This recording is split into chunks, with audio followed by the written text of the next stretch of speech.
কলিয়াবৰত কেশৱ মহন্ত অতুল বৰাৰ গুৰুত্বপূৰ্ণ মন্তব্য। বিজেপিৰ সৈতে অগপৰ মিত্ৰতাৰ ক্ষেত্ৰত আনুষ্ঠানিক আলোচনা হোৱা নাই। মিত্ৰতাৰ ক্ষেত্ৰত প্ৰাথমিক অনানুষ্ঠানিক আলোচনাহে হৈছে।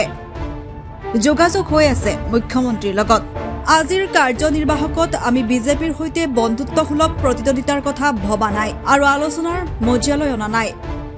আগতকৈ অগপৰ আসন নিশ্চয় বাঢ়িব আৰু এই মন্তব্য প্ৰদান অগপৰ কাৰ্যকৰী সভাপতি কেশৱ মহন্তৰ।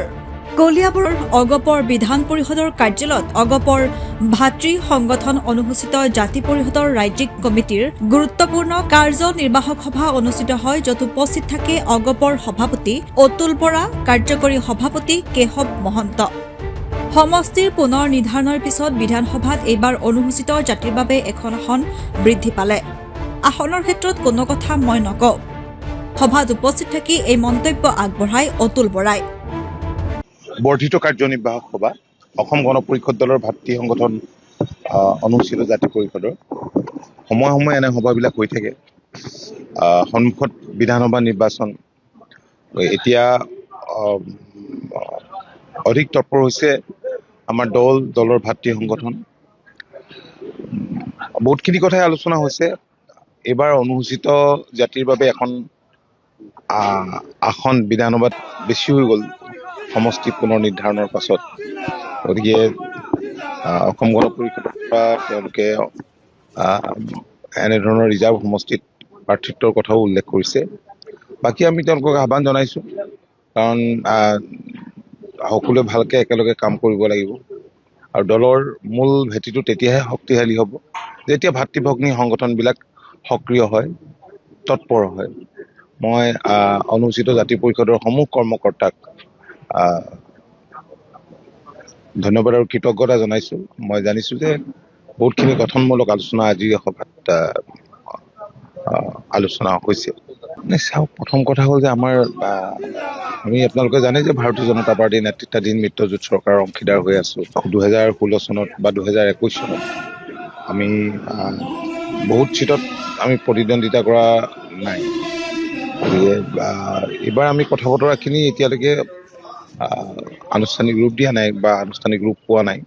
আলোচনা কথা বতৰাত এইখিনি স্পষ্ট নাই। আসনৰ কথাটো মই নকওঁ, এইখিনি কথা যি আছে পাৰস্পৰিক যেতিয়া আলোচনা হ'ব, সেই আলোচনাৰ মজিয়াত কথাবিলাক কম। পূৰ্ণোদ্যমে চলিছে, সদায় কাম কাজ কৰি আছে দলৰ প্ৰতিজন কৰ্মকৰ্তা। এতিয়া আমাৰ মিত্ৰতাৰ বিষয়ে প্ৰাথমিক কথা বতৰা অনানুষ্ঠানিকভাৱে হৈছে। আনুষ্ঠানিক কোনো আলোচনা হোৱা নাই।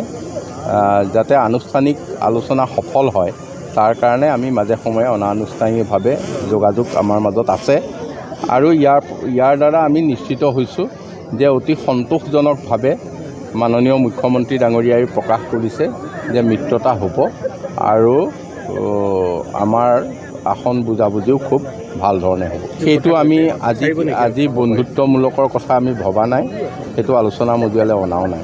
নহয়, সেইখন হৈছে আমাৰ অনুসূচিত জাতিৰ যিটো আমাৰ ৰাজ্যিক কমিটি, তেওঁলোকৰ কাৰ্যনিৰ্বাহক হৈছে। তেওঁলোকে তাতে অনুসূচিত জাতিৰ উন্নয়নৰ ক্ষেত্ৰত বহু সিদ্ধান্ত লৈছে। তাৰ ভিতৰতে আমি অৱগত কৰিছোঁ যে যেনেকৈ চিডুল ট্ৰাইবৰ বেল্ট ব্লক আছে, তেনেকৈ আমি চিডুল কাষ্টৰ কাৰণেও আমি তেনেকৈ সংৰক্ষিত এলেকা এটা প্ৰস্তাৱ আমাৰ চৰকাৰৰ আছে।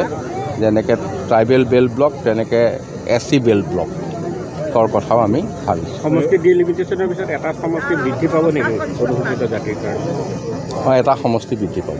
আগতকৈ আসন বাঢ়িবনে? নিশ্চয় বাঢ়িব। কলিয়াবৰৰ পৰা মুনিলাল গুপ্তাৰ ৰিপৰ্ট, নৰ্থ ইষ্ট ভিউ।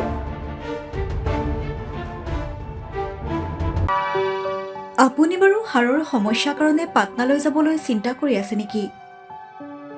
এতিয়া আৰু চিন্তা নাই। আপোনাৰ যিকোনো হাড়ৰ সমস্যা হ'লে এতিয়াৰ পৰা আৰু পাটনালৈ যাব নালাগে, কিয়নো এতিয়াৰ পৰা গুৱাহাটীতে পাব সেই সকলো সা সুবিধা।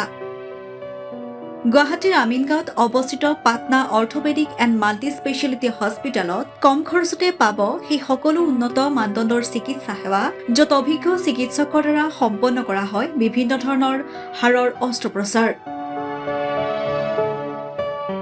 বৰ্তমানলৈকে ৩,০০০তকৈও অধিক ৰোগী সুস্থ হৈছে। हमारे हॉस्पिटल में ऑर्थोपेडिक्स से रिलेटेड हर तरह का इलाज जैसे कि joint replacement, trauma surgeries, spine surgeries, Ilizarov surgeries और की होल सर्जरी जिसको आर्थ्रोस्कोपी कहते हैं, उसका इलाज संभव है। উন্নত মানদণ্ডৰ সা সুবিধা থকা হস্পিটেলখনত আছে ৩টাকৈ VIP ৰুম, 11টা কেবিন, জেনেৰেল ৱাৰ্ডত আছে 12খনকৈ বিচনা তথা 7খনকৈ বিচনাযুক্ত ICU। তাৰোপৰি এই হস্পিটেলখনৰ ভিতৰতে আছে ফাৰ্মাচীৰো সা সুবিধা।